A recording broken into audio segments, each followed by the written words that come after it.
Hola, bienvenidos. Mi nombre es Naima Gabriela Mendoza Cela. Soy alumna de la Facultad de Derecho en la Universidad Autónoma de Querétaro y al día de hoy les voy a hablar acerca del libro La tradición jurídica romano-canónica de John Merriman. Bueno, pues para comenzar, este libro explica de una forma muy sencilla cuál es la relación entre los sistemas jurídicos de la Europa occidental y de América Latina y qué es lo que los distingue del mundo angloamericano. También desde un principio el autor en el prefacio indica que este libro va dirigido a cualquier persona, a gente aficionada, a gente curiosa, a gente que quiera saber un poco más acerca de sus cursos de historia, de filosofía, de sociología y a un lector en general, no únicamente a profesionales. Pero esto también en el campo de la abogacía o para los estudiantes del derecho que quieran saber un poco más acerca del aspecto legal de las culturas europeas y latinoamericanas. Todo esto de forma muy general y sin llegar a detalles específicos. Pues bueno, esta obra está dividida en 20 capítulos de forma que se pueda leer con fluidez y comienza por señalar que en el mundo existen 3 tradiciones legales que se consideran predominantes en el mundo. La primera es el derecho civil, la segunda es el derecho común y la tercera es el derecho socialista. Pues en el libro se enfocan más en el derecho civil, aunque sí tocan las demás ramas.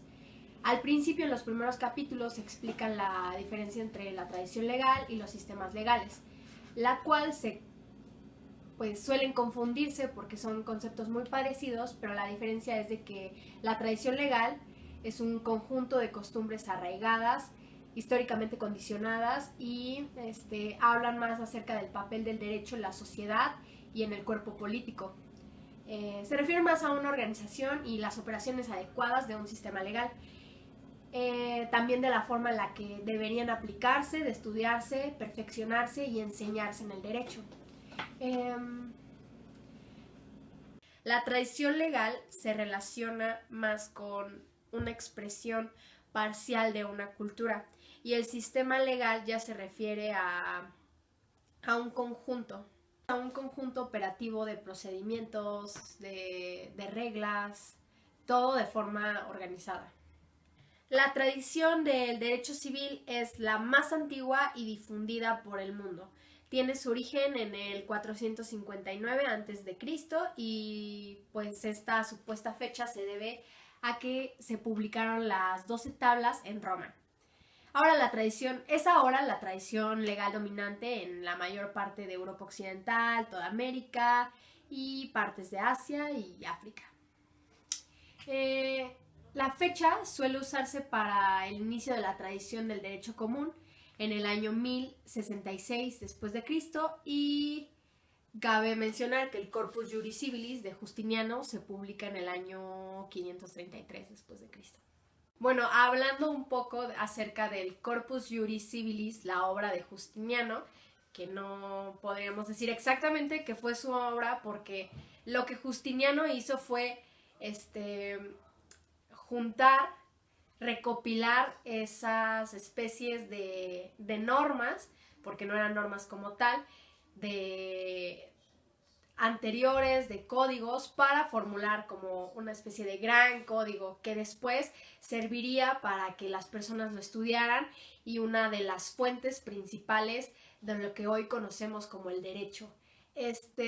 También podríamos decir que el mismo Justiniano menciona el libro que no dejó que absolutamente nadie metiera mano a su trabajo, porque incluso personajes que quisieron participar, que intentaron hacer su trabajo en base al trabajo de Justiniano, pues esos trabajos fueron quemados y desechados precisamente porque Justiniano prohibía esto.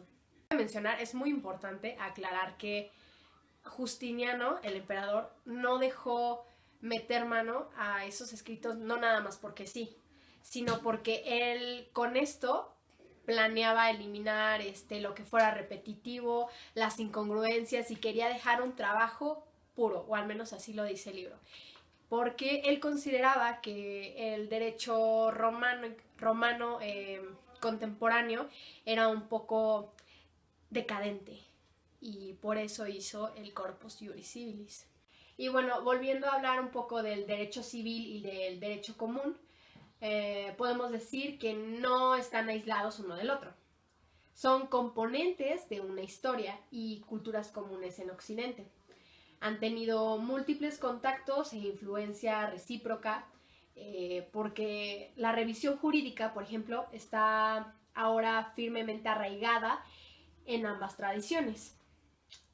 La tradición del derecho civil se considera como algo que perdura, aun cuando ciertos elementos de los sistemas jurídicos que comparten están, pues, ya van a declive y la tradición hace que funcione, que evolucionen.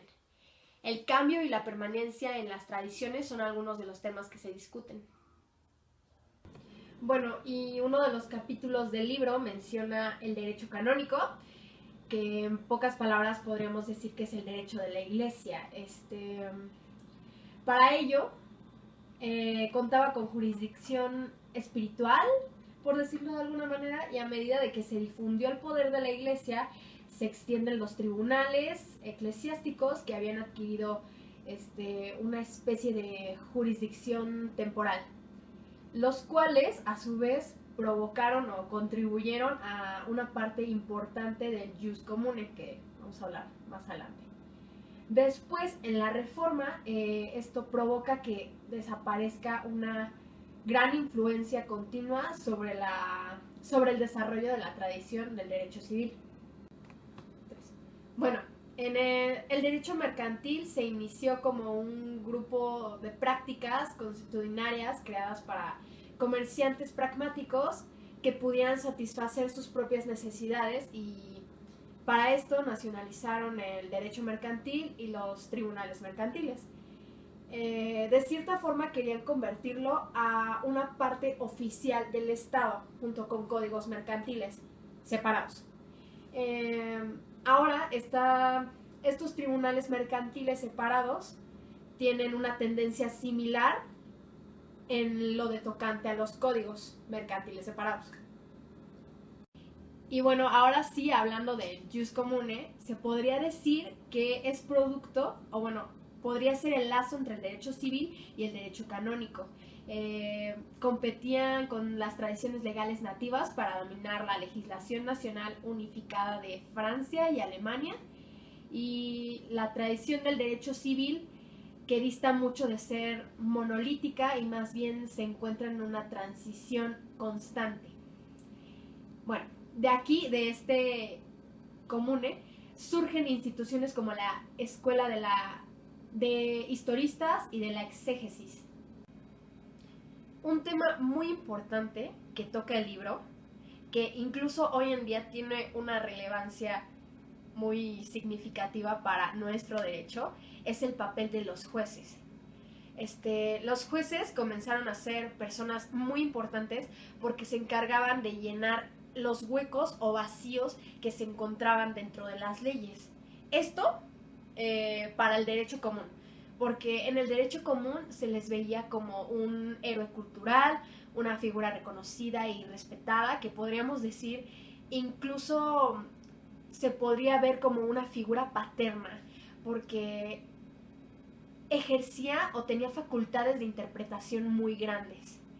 Y en el derecho civil vemos que era completamente lo contrario, porque se le consideraba únicamente como un funcionario público, a diferencia del derecho común, porque estaban más acostumbrados a una tradición distinta, más enfocada en la época romana. Es decir, que no eran prominentes hombres de leyes, ni expertos en derecho.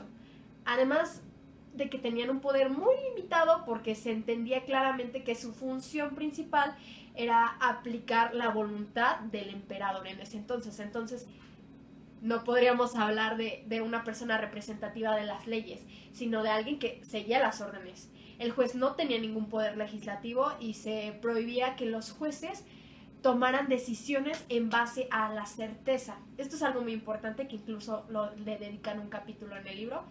En cambio, en el derecho común, la certeza se encuentra en un punto más equilibrado, por así decirlo. De acuerdo, se ven algunos países, se mencionan, y es una cuestión importante porque hace como el contraste de las leyes que hay en diferentes países y deja claro el libro de que aunque las leyes, por ejemplo en Alemania, creo que Italia y Estados Unidos, las leyes eran parecidas, no eran iguales, porque se apegaban a las necesidades que tuviera su contexto social y político. Entonces, esto crea como una especie, podemos decir que si hacemos un contraste entre las leyes de los diversos países, nos podemos dar cuenta que se sigue respetando la diversidad y el contexto que se ejerza dentro de su territorio. Y bueno, ya nada más en conclusiones, hemos intentado dar un pequeño resumen de los aspectos más importantes de este libro. También intentado describir de cierta forma ciertos hechos históricos importantes, así también como corrientes de pensamiento que han influido profundamente sobre el crecimiento de los sistemas del derecho civil contemporáneo y que dan forma y sentido a las reglas, instituciones y procesos legales que integran tales sistemas. Podríamos decir que el nivel de la aplicación concreta de una regla específica a un caso específico por un tribunal específico en un procedimiento específico sería difícil de encontrar dos sistemas de derecho civil que operaran de la misma forma para producir las mismas conclusiones. No hacemos un hincapié en las diferencias, sino en lo que tienen en común, que es lo que venimos viendo en todo este video. Estos sistemas legales, aunque son códigos viejos, son producto de una época distinta y no se ocupa de un gran conjunto de problemas contemporáneos, porque constituyen una preocupación expresa de un código nuevo. La combinación de estas influencias locales y componentes de la tradición del derecho civil, la cronología precisa de hechos importantes tales como la promulgación de los códigos vigentes y la extensión precisa e influencia franco-italiana y alemana sobre el peso legal varían ampliamente en todo el mundo del derecho civil, porque forman parte de una cultura y una parte muy antigua, profundamente arraigada y firmemente sostenida. Ya en las conclusiones personales me gustaría decir que al menos este libro me sirvió muchísimo para reafirmar conceptos vistos en clase. Por ejemplo, el corpus juris civilis, conceptos como la soberanía popular, el desacato, no precisamente de la materia de historia del derecho, que sí va más enfocado y es la razón por la que estamos haciendo este video, pero también para complementarlo con otras de mis materias, por ejemplo, introducción al derecho o la ética profesional, que también el libro aborda cuestiones de valores y universalidades. Yo creo que es digerible para cualquier persona que lo intente leer. Yo al principio no pensé que fuera a ser así, pero me sirvió mucho para reafirmar conceptos vistos en clase y me llevé, pues ahora me siento un poquito más preparada para hablar de la historia del derecho gracias a este libro de John Merriman. Algunas cosas que quisiera destacar importantes son los conceptos que resalta, porque, por ejemplo, aparece el concepto del desacato y de la buena fe, que del desacato surge la buena fe y el desacato es un no obedecer a o incumplir a, y la buena fe es como saber que estás obrando bien, no precisamente que se siga una conducta o un estereotipo de forma de ser, pero sí que va apegado a ciertas normas sociales, por así decirlo. También aparecen conceptos como de la soberanía y vienen muchas partes históricas que enriquecen el libro. Por ejemplo, que del corpus juris civilis se inspiran se inspira Napoleón para hacer su propio código, y la parte de los jueces, que a mí me gustó muchísimo porque yo no pensaba que tuviera tanto alcance hasta ahorita, porque tenía la idea, la noción errónea de que los jueces siempre habían sido así, para complementar o para estar ahí de mediadores entre lo que dicen las leyes y el bienestar del pueblo, de una persona. Porque como podemos ver, al menos derecho, en el derecho civil, a diferencia del derecho común, que ya lo estábamos mencionando anteriormente, se veía una postura de un juez completamente diferente una de la otra. Y yo creo que ahorita, actualmente, los jueces, a lo mejor, hay algunos que siguen con las mismas tradiciones que el derecho civil antiguo, pero hay otros que se van apegando más a lo común, y es lo que tratamos en la actualidad de hacer, ¿no? Y en que los jueces llenen esos vacíos legales que se encuentran, que sirvan como de mediadores, que sean expertos en las leyes y que puedan tomar una decisión en base a sus conocimientos, en base a su moral y en base a ciertos criterios contextuales más externos. Y bueno, esto ha sido todo. Espero que les haya gustado el video y que les sirva para comprender o para al menos entender el resumen del libro de John Merriman. Esto ha sido todo. Muchas gracias.